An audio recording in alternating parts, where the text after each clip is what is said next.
Doctor ने thermometer औरत के मुंह में रख कर मुंह बंद रखने का कहा। शौहर बीवी को इतनी देर खामोश देखकर बोला, डॉक्टर साहब ये चीज़ कितने की आती है?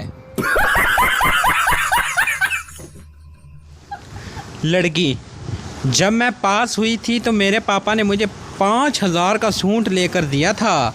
लड़का, बस 5,000? जब मैं फेल हुआ था तो मेरे पापा ने मुझे 50,000 का रिक्शा लेके दिया था। शादी में खाने के वक्त एक आदमी को कोई प्लेट नहीं मिली तो वो अपनी झोली में खाना डालने लगा। लोगों ने पूछा, ये क्या? आदमी, दाग तो चला जाएगा, ये वक्त फिर नहीं आएगा।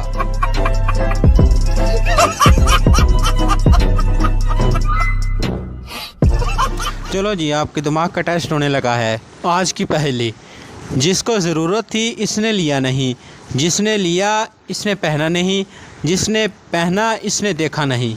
दोबारा सुन लो, जिसको ज़रूरत थी इसने लिया नहीं, जिसने लिया इसने पहना नहीं, जिसने पहना इसने देखा नहीं।